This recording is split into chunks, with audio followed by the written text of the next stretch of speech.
Assalamualaikum warahmatullahi wabarakatuh. Selamat berjumpa kembali anak-anak kelas 4 SD Pelita Asri Permai yang Pak Guru banggakan. Baik anak-anak, untuk mempersingkat waktu, kita mulai saja pembelajaran kita dengan membaca basmalah. Bismillahirrahmanirrahim. Kali ini Pak Guru akan menyampaikan materi tentang pembelajaran kedua, yaitu tema 7 ya. Masih banyak sekali yang harus kita pelajari di kelas 4 ini ya. Yang tentang keragaman sosial, ekonomi, budaya, etnis, dan agama di provinsi setempat sebagai identitas bangsa Indonesia serta hubungannya dengan karakteristik ruang. Baik, yang pertama kita lihat ya, ini agak dipercepat sama Pak Guru ya. Itu keragaman rumah adat. Kamu bisa baca lagi di buku ya, di buku kamu, di buku tema 7 ya, tentang keragaman rumah adat. Yang pertama kita pelajari rumah adat, rumah tinggal asli dari setiap suku bangsa ya. Rumah adat adalah rumah tinggal asli dari setiap suku bangsa, itu namanya rumah adat. Nah, kita akan pelajari keunikan rumah adat. Yang pertama adalah rumah adat Manggarai, yaitu di Nusa Tenggara Timur. Nah, ini dia gambarnya ya. Kita rinci keunikannya. Yang pertama, nama rumah adatnya adalah Mbaruniang. Namanya Mbaruniang. Ya. Kalau dia jadi seperti ini, Mbaruniang. Nah, ini yang belum jadi. Kita lihat ada ya berbentuk kerucut. Tahu kamu kerucut ya, kayak topi patani. Kemudian mempunyai 5 lantai ini. Lantai pertama, kedua, 3, 4, 5. Ada 5 ya. Nah, apa saja fungsinya kita lihat. Fungsinya tingkat pertama disebut lutur atau tenda, tempat penghuni rumah. Tingkat kedua disebut lobo, tempat menyimpan bahan makanan. Ini tingkat pertama penghuni rumah ya.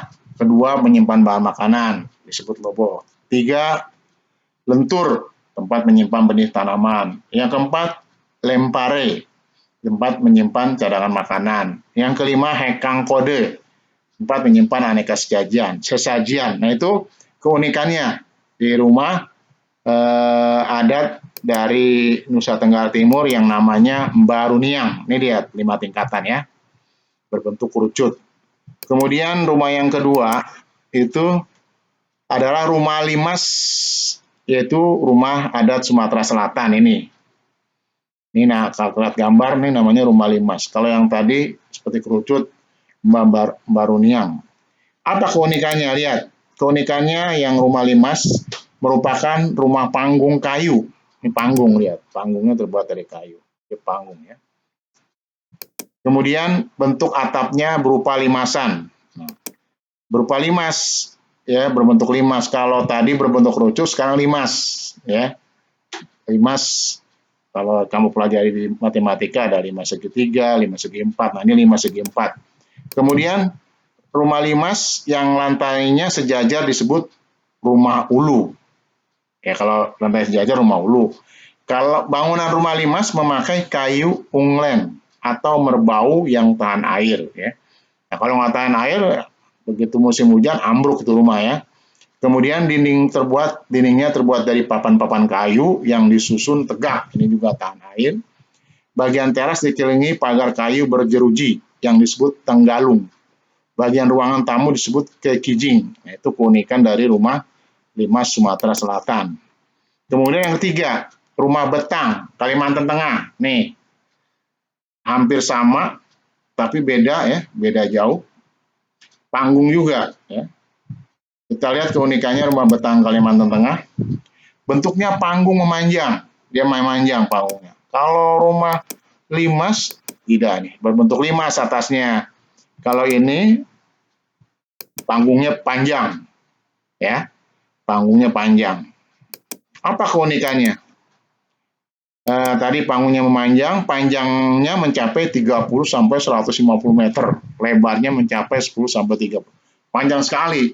Rumah yang panjang 150 meter itu panjang sekali. Ya.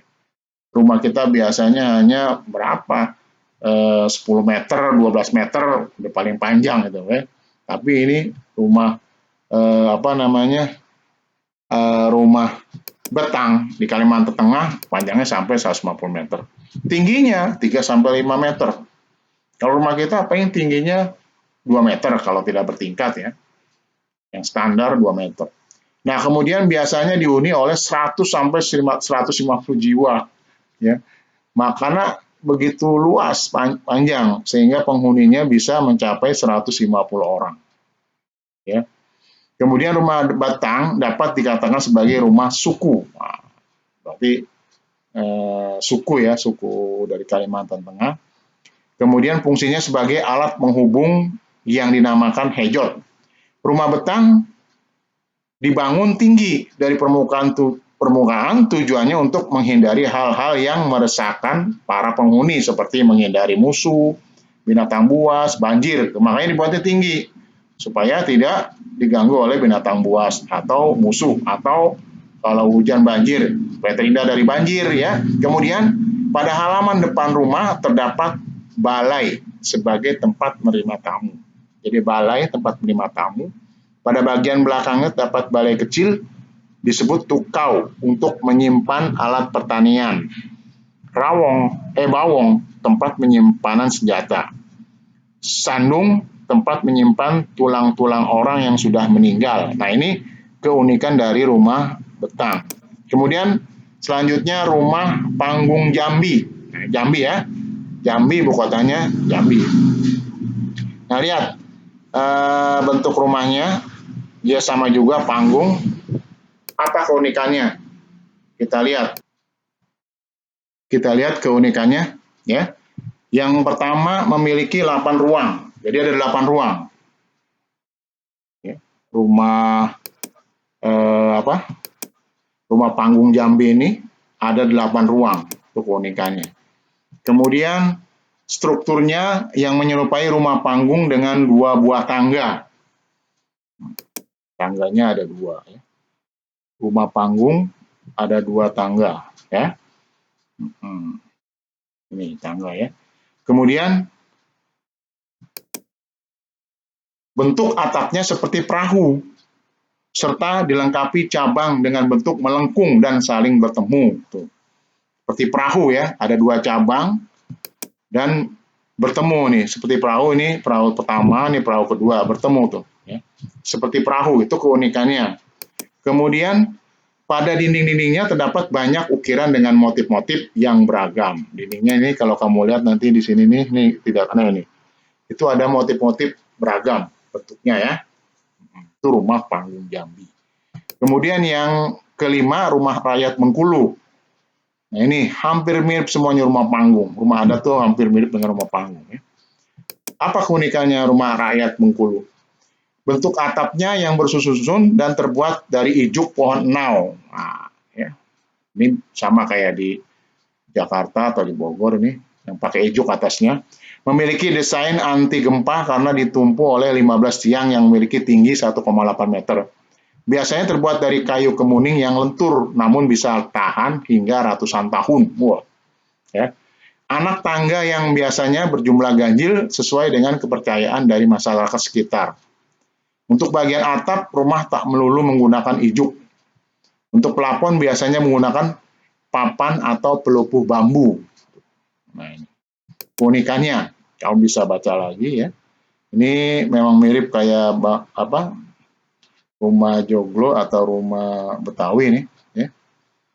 Kebaya ya. Jadinya itu ada papan-papan gigi balang ya. Mirip. Nah, tugas kalian seperti biasa mengerjakan di buku latihan. Nanti kamu kerjakan. Latihan kamu kerjakan ya sebagai member biasa. Kemudian dikumpulkan sesuai dengan hari pengumpulan ya, di buku PR atau di buku latihan ya. Baik anak-anak, sampai di sini pembelajaran kita. Ini latihannya tidak ada hubungan dengan apa yang Pak Guru jelaskan. Ya, kamu tinggal jelaskan keunikan rumah adat Bali, Kalimantan Selatan, adat Kebaya, Cirebon, Jawa Tengah. Wassalamualaikum warahmatullahi wabarakatuh.